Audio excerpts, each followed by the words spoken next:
Hello दोस्तों, मैं हूं विपिन और स्टडी अनलिमिटेड में आपका स्वागत है। आज के इस वीडियो में हम मैथमेटिक्स सीरीज को कंटिन्यू करेंगे। तो चलिए देखते हैं आज का पहला क्वेश्चन नंबर 311। इसमें क्या कर रहा है कि एक 45 सेंटीमीटर लंबी और 35 सेंटीमीटर चौड़ी आयताकार चादर है और उसके कोनों में 5 सेंटीमीटर भुजा के 4 वर्ग काटे गए हैं और बची हुई चादर से क्या बनाया गया, एक्स बॉक्स बनाया गया और बॉक्स का क्या फाइंड आउट करना है, आयतन फाइंड आउट करना है। चलो इसके लिए एक फिगर ड्रा कर देते हैं।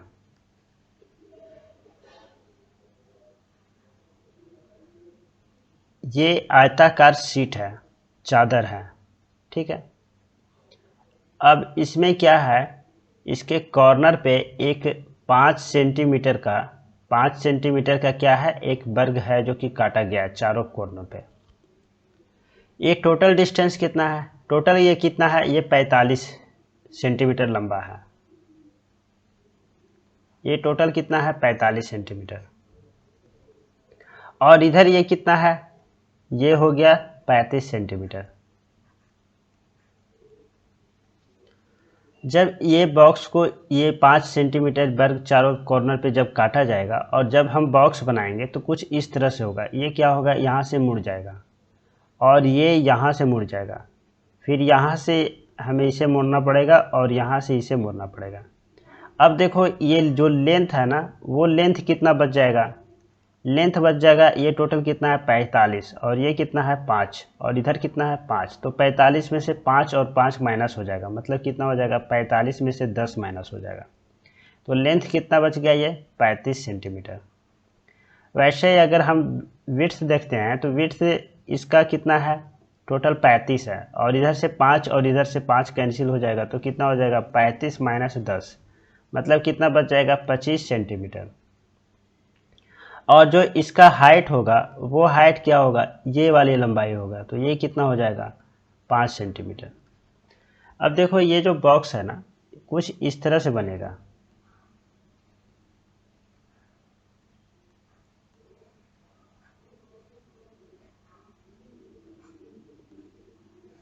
एक घनाभ बन जाएगा और घनाभ का जो आयतन होता है क्या होता है, लंबाई गुने चौड़ाई और गुने ऊंचाई। तो यहाँ लंबाई कितना रह गया, 35 रह गया, चौड़ाई कितना रह गया, 25 रह गया और इसका हाइट कितना हो गया, 5 हो गया। अब देखो 35 को जब 25 से हम गुना करते हैं तो क्या होगा, 25 को जब हम 32 से गुना करते हैं तो कितना होता है, 800 और 3 और है तो कितना हो जाएगा, 875। और 875 को जब हम 5 से गुना करेंगे तो 5 25 25 हो गया, 7 5 35 और 2 कितना हो गया, 37 और 8 5 40 और 3 कितना, 43। तो 43 75 इसका आंसर हो जाएगा, 43 75 centimetre square. Option number D इसका सही आंसर हो गया। नेक्स्ट क्वेश्चन देखते हैं, क्वेश्चन नंबर 312। इसमें क्या कर रहा है कि 2/5 है और 2/9 है और भागा है कितना, 2/5 और प्लस कितना, 5/9 और इसको क्या करना है, सिंप्लीफिकेशन करना है। देखो 2/5 है और कितना है, 2/9 है और भागा में क्या है, 2/5 है और कितना है, 5/9 है। अगर यहाँ से एलसीएम लिया जाए तो कितना हो जाएगा, 45 और ये कितना होगा, 9 दूनी 18 और कितना हो जाएगा इधर, 5 दूनी 10। नीचे में अगर हम देखें तो यहाँ भी कितना एलसीएम आ रहा है, 45 और इधर कितना हो जाएगा, 9 दूनी 18 और 5 गुने 5 कितना, 25 हो जाएगा। ये देखो 45 यहाँ और ये 45 यहाँ है तो 45 45 कैंसिल हो जाएगा, बच क्या जाएगा, ऊपर में बच जाएगा 28 और नीचे में कितना हो जाएगा, 8 और 5 13, 3 और 1 4, 28/43 इसका सही आंसर हो जाएगा, option number B. Next question देखते हैं, क्वेश्चन नंबर 313। इसमें क्या है कि एक समकोण त्रिभुज एक समकोण त्रिभुज का क्षेत्रफल दिया हुआ है कितना, 30 वर्ग मीटर। यदि ऊंचाई आधार से 7 मीटर अधिक होता है तो उसका क्या निकालना है, बेस निकालना है। अब देखो समकोण त्रिभुज जो होता है ना, कुछ इस तरह से होता है। ये राइट एंगल ट्रायंगल है। अब यहाँ से इसको हम मान लेते हैं ए बी सी। तो ए बी हमारा क्या हो गया, ऊंचाई हो गया, हाइट हो गया, और बी सी क्या हो गया, बेस हो गया। इसका क्षेत्रफल कितना दिया हुआ है, 30 वर्ग मीटर स्क्वायर। और इसमें क्या कह रहा है कि जो ऊंचाई है आधार से 7 मीटर अधिक है। अगर हम इसको x मानते हैं तो ये कितना होगा, x+7। और इसका जो समकोण त्रिभुज का क्षेत्रफल होता है कितना, 1/2 इंटू कितना, हाइट जो होता है मतलब ए बी, और जो बेस होगा मतलब बी सी, और इक्वल टू कितना हो गया, इक्वल टू दिया हुआ है कितना, 30 वर्ग सेंटीमीटर। यहाँ देखो क्या 1/2 हो गया। ए बी का वैल्यू कितना, x+7, और बी सी का वैल्यू कितना, x, इक्वल टू कितना हो गया, 30। यहाँ से देखें x अगर गुना होगा तो क्या हो जाएगा, x² + 7x और इक्वल टू कितना, 60। x² + 7x और -60 इक्वल टू कितना हो गया, 0। यहाँ 60 को अगर हम ब्रेक करें तो कितना होगा, 12 × 5। तो इसको लिख सकते हैं x² प्लस कितना, 12x -5x और -60 इक्वल टू 0। यहाँ से अगर हम कॉमन लेते हैं तो कितना आ जाएगा, x + 12, और यहाँ से अगर हम -5 कॉमन लेते हैं तो कितना आ जाएगा, x + 12। अब दोनों में हम x + 12 कॉमन ले सकते हैं तो कितना आ गया, x - 5 इक्वल टू 0। यहाँ से x का 2 वैल्यू आ रहा है, एक -12 आ रहा है और एक कितना आ रहा है, 5 आ रहा है। अब देखो ये क्या है, x क्या है, ये है BC की लंबाई, और लंबाई कभी निगेटिव भी नहीं हो सकता है, इसलिए x का वैल्यू क्या होगा, 5 होगा। क्वेश्चन में है क्या कि उसका बेस फाइंड आउट करो, और बेस क्या है, x है, और x का वैल्यू कितना आ गया, 5। तो 5 मीटर इसका सही आंसर हो जाएगा। नेक्स्ट क्वेश्चन देखते हैं, क्वेश्चन नंबर 314। इसमें क्या है कि दो धनात्मक संख्याओं का अंतर दिया हुआ है कितना, 50, और उन दोनों का अनुपात दिया हुआ है कितना, 7:2। तो दोनों संख्याओं का क्या फाइंड आउट करना है, गुणनफल। देखो दो संख्या है 7:2 है। अब उसमें क्या है कि दोनों का अंतर दिया हुआ, अगर इस दोनों का अंतर हम फाइंड आउट करते हैं तो कितना आता है, 5। और 5 किसके इक्वल है, 5 इक्वल है 50 के। अब क्या है, दोनों का हमें गुणनफल फाइंड आउट करना है। तो दोनों का गुणनफल कितना हो जाएगा, 7 × 2 × 14। और फिर यहाँ देखते हैं 5 इक्वल है कितने, 50 का। अगर यहाँ से 1 निकालते हैं तो कितना, 10 के इक्वल आएगा।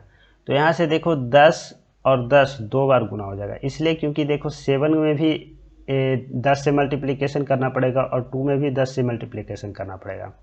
तो इसका आंसर कितना आ जाएगा, 1400 आ जाएगा। या फिर इसको हम इस तरह से बनाते हैं कि एक संख्या कितना है, 7x, और दूसरा संख्या कितना है, 2x।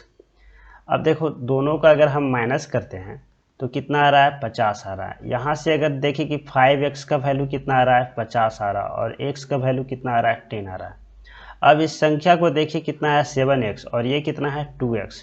तो 7x और 2x दोनों को जब मल्टीप्लाई करेंगे तो क्या होगा, 7 गुने कितना हो जाएगा, 10 हो जाएगा, और 2 गुने कितना हो जाएगा, 10 हो जाएगा। तो 7 दूनी 14, और 14 पर कितना आ जाएगा, 2 आ जाएगा। ऑप्शन नंबर सी इसका सही आंसर हो जाएगा। नेक्स्ट क्वेश्चन देखते हैं, क्वेश्चन नंबर 315। 315 में क्या है कि P की लंबाई दिया हुआ है कितना, 5 फीट, और उसका परछाई का लंबाई दिया हुआ है कितना, 7 फीट। उसके बाद उसने मापा कि स्कूल की इमारत की परछाई कितना दिया हुआ, 42 फीट। तो स्कूल की इमारत की लंबाई ज्ञात कीजिए। देखो इसका एक्चुअल लंबाई कितना है, 5 फीट, और उसके परछाई का लंबाई कितना, 7 फीट है। ऐसे ही अगर ये इमारत का एक्चुअल लंबाई हमें फाइंड आउट करना है, और जबकि उसका परछाई कितना है, 42 है, तो ये दोनों का जो रेशियो होगा, मतलब P का एक्चुअल लंबाई कितना, 5 हो गया, और उसकी परछाई कितना, 7 हो गया। हमें इमारत का एक्चुअल लंबाई नहीं पता, बिल्डिंग कर ले रहे हैं बी, तो बिल्डिंग की हमें एक्चुअल लंबाई नहीं पता, लेकिन उसकी परछाई की लंबाई पता है कितना, 42 है। तो यहाँ से बिल्डिंग का लंबाई निकल जाएगा, ये कितना है, 6 गुना है, तो 5 का भी 6 ही गुना होगा, तो इसका आंसर कितना आ जाएगा, 30। ऑप्शन नंबर सी इसका सही आंसर हो जाएगा। नेक्स्ट क्वेश्चन देखते हैं, क्वेश्चन नंबर 316। इसमें क्या है कि हमें फाइंड आउट करना है कि कौन सा सही है। यहाँ पे बहुत ही कॉम्प्लिकेटेड नंबर दिया हुआ है, तो इसको हमें फाइंड आउट करने में बहुत मतलब इतना इजी नहीं है। हम अगर इसको देखें कि अंश और हर दोनों में देखें कि अगर अंश सब सेम रहता तब तो हम इजीली निकाल लेते हैं, या फिर हर भी अगर सेम रहता या हर हम सेम कर पाते हैं तो हम इजीली निकाल लेते हैं। लेकिन यहाँ हम ना तो अंश सेम कर पा रहे हैं और ना ही हर सेम कर पा रहे हैं, इसलिए इसे हम कैसे फाइंड आउट करें। हाँ, अगर हम इसको देखें और इसको देखें तो हम इसमें थोड़ा सा कर सकते हैं कि 13 को हम 4 से गुना कर दें तो 52 हो जाएगा, लेकिन उसमें भी क्या होगा, बस यही एक दोनों में ही कर पाएंगे। तो यहाँ पे बस सिर्फ एक और एक ही मेथड है, क्या कि हम डायरेक्ट इसको हम भाग दे दें और इसमें क्या आ जाएगा, पॉइंट में ऑप्शन आ जाएगा। इस तरह का क्वेश्चन अगर एग्ज़ाम में आता है तो आप इसको स्किप भी कर सकते हैं। अगर सारे क्वेश्चन बनाने के बाद टाइम बचता है तो आप इसको सॉल्व कर सकते हैं। अब देखिए इस क्वेश्चन को सॉल्व कैसे करना है। हम क्या करेंगे ना, 100 से गुना कर देते हैं ऊपर में, तो कितना आ जाएगा 1300, और 1300 बटे 21 है तो हम 21 में ना भागा दे देते हैं किस में, 1300 में। अब देखो ये कितने बार में लग जाएगा, 6 बार में लग जाएगा। कितने आ जाएगा 126, और बच गया कितना 4, ये कितना हो गया 0। अब कितने 2 बार मतलब 1 बार के करीब आ जाएगा, तो ये आ रहा है कितना 61 के करीब। ऐसे ही अगर हम 97 में भागा देते हैं कितना 5700 में, तो देखो 9 छक 54 आ रहा है, लेकिन 6 बार लगेगा नहीं, 5 बार ही लगेगा। 7 पचे 35 हो गया, और 9 पचे 45, और 3 कितना 48 हो गया। ये कितना बच गया 5, और ये कितना आ गया 8। अब ये कितना हो गया 0। अब देखो कितने बार में लगेगा, 9 बार में, तो हाँ 9 बार में लग जाएगा। 9 सत्ते 63, 6 आ गया, 9 में 81, और 6 कितना 9 बार में नहीं 8 बार में ही लगेगा, तो ये 58 के करीब आ रहा है। अब देखो क्या है, ये वाली है 94 है, तो 94 से हम डिवाइड कर देंगे किस में, 52 में, 5200 में। अब देखो यहाँ भी 520 है, तो कितने बार में, 6 बार में तो जाएगा नहीं, 5 बार ही लगेगा। 5 बार में कितना हो जाएगा, 9 पचे 5 चौके 20, और 9 पचे 45, और 2 कितना 47, कितना आ गया 50। अब ये कितना आ रहा है 500, मतलब कितने बार में लग जाएगा, 5 बार में ही करीब लगेगा। तो ये कितना आ रहा है 55 आ रहा है, ये आ रहा है 58 आ रहा है, और ये कितना 61 आ रहा है। ऐसे ही लास्ट वाले को चेक करते हैं, 36 है, और ये कितना है 79 है, 2 शून्य लगा देते हैं। ये कितना है 360 है, तो 8 4 बार में ही लगेगा। मतलब अगर लास्ट डिजिट 9 भी अगर आता है तो ये तो सारे से कम होगा। अब यहाँ से देखें कि हम सबसे छोटा अगर फाइंड आउट करना चाहें तो कौन सा आ रहा है, ये वाली, मतलब 36 बटे 79। तो 36 बटे 79 ऑप्शन नंबर ए तो कैंसिल हो जाएगा, 36 बटे 79। उसके बाद देखते हैं क्या सेकेंड वाला आ रहा है, कौन सा 94 वाला, मतलब 52 बटे 94 आएगा। अब देखो थर्ड में क्या आएगा 58 वाला, मतलब 97 वाला, मतलब ये आएगा। और लास्ट में क्या आएगा 13 बटे 21। तो इसका सही आंसर हो जाएगा option number D. Next question देखते हैं, क्वेश्चन नंबर 317। इसमें क्या है कि 90 मेज के क्रयमूल्य दिया हुआ है, जो कि 60 मेजों के विक्रयमूल्य के बराबर है। अगर इसको हम देखें तो 90 into C P equal to कितना है 60 इंटू एस पी। अब हमें फाइंड आउट क्या करना है, प्रतिशत लाभ फाइंड आउट करना है। अगर यहाँ से हम एस पी बटे सी पी निकालना चाहें तो कितना हो जाएगा 90 डिवाइडेड बाई 60 एस पी बटे सी पी। अगर यहाँ से इसको कट कर भी लेंगे, नहीं भी करेंगे तब भी आ जाएगा। अगर इसको कट करते हैं तो कितना आएगा 3 आएगा, और ये कितना आएगा 2 आएगा। तो अगर यहाँ से देखें एस पी कितना है 3 है, और सी पी कितना है 2 है। अगर हम प्रॉफिट की बात करें तो प्रॉफिट में क्या करना पड़ता है, एस पी में से सी पी को माइनस करना पड़ता है। तो ये कितना आ जाएगा 3 में से 2 हो गया माइनस, तो कितना आ गया 1। प्रॉफिट कितना आ रहा है 1 आ रहा है। अब हमें परसेंटेज प्रॉफिट निकालना है, तो क्या करना पड़ेगा, प्रॉफिट को ऊपर लिखेंगे और सीपी को नीचे लिखेंगे। सीपी कितना 2, और 100 से गुना कर देंगे तो कितना आ जाएगा ये 50। इस क्वेश्चन का सही आंसर हो जाएगा option number C 50%। Next question देखते हैं, क्वेश्चन नंबर 318। 318 में क्या है कि दो ट्रायंगल दिया हुआ है ABC और DEF और दोनों क्या है समरूप त्रिभुज है। अब इसमें क्या है BC का वैल्यू दिया हुआ है, EF का वैल्यू दिया है और फाइंड आउट क्या करना है, अच्छा इसका क्षेत्रफल भी दिया हुआ है 144 वर्ग सेंटीमीटर और फाइंड आउट करना है DEF का क्षेत्रफल।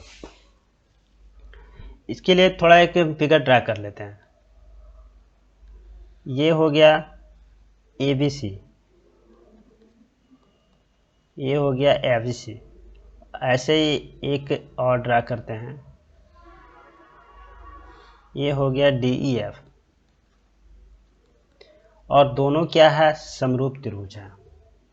BC का वैल्यू दिया हुआ है कितना 4, ये है 4 और EF का वैल्यू दिया हुआ है कितना 7। ABC का क्षेत्रफल दिया हुआ है 44, इस ट्रायंगल का एरिया कितना है 144 है और इस ट्रायंगल का एरिया फाइंड आउट करना है। तो देखो जब भी दो ट्रायंगल ना समरूप होता है तो उसमें क्या होता है, दोनों का एरिया का जो अनुपात होता है, area of triangle ABC divided by area of triangle DEF, ये क्या होता है, इसका साइड का स्क्वायर का प्रोपोर्शनल होता है। तो साइड कितना है BC है, यहाँ कितना हो जाएगा BC का स्क्वायर और इधर कितना हो जाएगा EF का स्क्वायर। अब BC का स्क्वायर कितना हो गया 4 का स्क्वायर मतलब 16 हो गया और EF का स्क्वायर कितना हो जाएगा 49 हो जाएगा। अब देखो एरिया ऑफ ट्रायंगल ABC की वैल्यू दिया हुआ है कितना है 144 और हमें फाइंड आउट करना है क्या इसका। ये देख रहे हैं 16 से कितना 9 बार में कट रहा है तो हमें ये इसका भी एरिया कितना हो जाएगा 49 गुने 9 हो जाएगा, कितना हो गया 1 36 और 8 कितना हो गया 44, तो 4 4 1 441 वर्ग सेंटीमीटर इसका सही आंसर आ जाएगा। नेक्स्ट क्वेश्चन देखते हैं, क्वेश्चन नंबर 319। इसमें क्या है कि एक दो अंकों की संख्या अपने अंकों के योग का 4 गुना है। यदि संख्या में 27 जोड़ देते हैं तो ये अपने अंकों का कितना 7 गुना हो जाता है। यह दो अंकों की संख्या क्या होगा, मतलब हमें दो अंकों की संख्या फाइंड आउट करनी है। देखो अगर हम दो अंकों की संख्या हम अगर XY लेते हैं तो जो एक्चुअल संख्या होता है कितना होता है 10x + y हो जाता है। अब क्या है कि अपने अंकों के योग का 4 गुना है, मतलब ये जो संख्या है 10x + y ये अपने अंकों का कितना है 4 गुना है, इसके अंकों का जोड़ का। सेकेंड में क्या बोल रहा है, जब इस संख्या में हम 27 जोड़ देते हैं तो ये क्या होता है 7 गुना हो जाता है। इस संख्या में अगर हम 27 जोड़ दे रहे हैं तो क्या हो जा रहा है, ये अपने अंकों का कितना हो जा रहा है 7 गुना हो जा रहा है। तो यहाँ से हमें दो इक्वेशन फाइंड आउट करना है और दो वेरिएबल है तो इजीली हम फाइंड आउट कर सकते हैं। अगर यहाँ से हम देखें तो कितना आ रहा है, इधर हो रहा है 10x और इधर कितना y आ रहा है। ये क्या हो रहा है, ये हो जाएगा 4x और 4y हो जाएगा। अगर इस x को इधर ले जाएंगे तो कितना हो जाएगा 6x और इस y को अगर इधर ले जाएंगे तो कितना हो जाएगा 3y। यहाँ से अगर हम देखें तो कितना हो गया 2x = y और अगर यहाँ से हम देखते हैं तो ये कितना है 10x + y कितना है 27 = कितना 7x और ये कितना आ जाएगा 7y। इस 7x को इधर ले जाएंगे तो कितना हो जाएगा 3x और इस 7y को अगर इधर ले जाएंगे तो कितना हो जाएगा -6y और ये कितना आ जाएगा +27 हो जाएगा = कितना हो गया 0। अब ये देखो 2x = हम कितना रख सकते हैं y का वैल्यू कितना हम 2x रख सकते हैं। तो अगर हम यहाँ पे y का वैल्यू रखते हैं 2x तो ये कितना हो जाएगा 12x हो जाएगा और +27 = 0। यहाँ से कितना आ गया -9x + 27 = 0 और यहाँ से x निकालना चाहें तो कितना हो जाएगा 27/9 मतलब 3। x का वैल्यू कितना आ गया 3 आ गया और y का वैल्यू हम निकाले चाहें तो कितना हो जाएगा दुगना हो जाएगा तो कितना आ जाएगा 6 आ जाएगा। तो x और y का वैल्यू निकल गया है। अब हमें फाइंड आउट क्या करना है, अंकों का संख्या फाइंड आउट करना है। अंक कितना हमारे पास 10x प्लस y है, तो 10 इंटू 3 और प्लस 6 कितना हो जाएगा 36। 36 इस क्वेश्चन का सही आंसर हो जाएगा। या फिर अगर हम ऑप्शन से करना चाहें तो ऑप्शन से भी कर सकते हैं। नेक्स्ट क्वेश्चन देखते हैं, क्वेश्चन नंबर 320। इसमें क्या है, 12 मीटर और 17 मीटर लंबे खंभे जमीन से सीधे खड़े हैं। उनके पैरों के बीच की दूरी कितना है, 12 मीटर है। तो उनके शीर्ष के छोरों के बीच की दूरी फाइंड आउट करनी है। देखो, अगर दो खंभा है, एक 12 मीटर है और एक क्या है 17 मीटर है, और दोनों के जो पैर के बीच का डिस्टेंस है ये कितना है 12 है।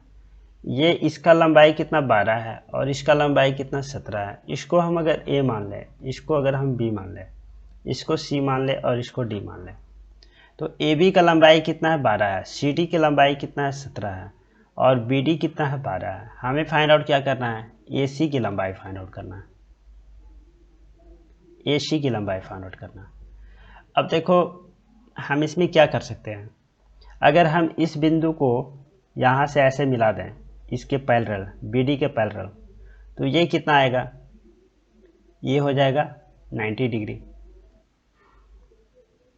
ये हो जाएगा कितना 90 डिग्री। अब ये जब 90 डिग्री है और इस बिंदु को, इस पॉइंट को अगर कुछ नाम लिख लेते हैं, ई लिख ले रहे हैं, तो AE का वैल्यू कितना हो जाएगा, AE का वैल्यू 12 हो जाएगा और CE का वैल्यू कितना हो जाएगा, CE का वैल्यू हो जाएगा 17 माइनस, ये देखो AB का वैल्यू कितना है 12 है, तो ED का वैल्यू भी कितना हो जाएगा, ED का वैल्यू हो जाएगा 12। हमें CE का वैल्यू फाइंड आउट करना है, तो CE का वैल्यू कितना हो जाएगा 17 में से 12, ये 5 हो जाएगा। ये हो गया 5। अब देखो ट्रायंगल, हम ट्रायंगल AC और E में देखते हैं। AE कितना हो गया 12 हो गया और ये कितना हो गया 5 हो गया, तो ये कितना हो जाएगा 13 हो जाएगा। क्योंकि यहाँ पे ये हाइपोटेनस है, तो हाइपोटेनस के लिए क्या करेंगे, 12 का स्क्वायर प्लस कितना 5 का स्क्वायर, और ये कितना रूट के अंदर आ जाएगा, तो ये कितना आ जाएगा 13। ऑप्शन नंबर सी इसका सही आंसर हो जाएगा। चलो गाइज, आज के लिए इतना ही। जय हिंद।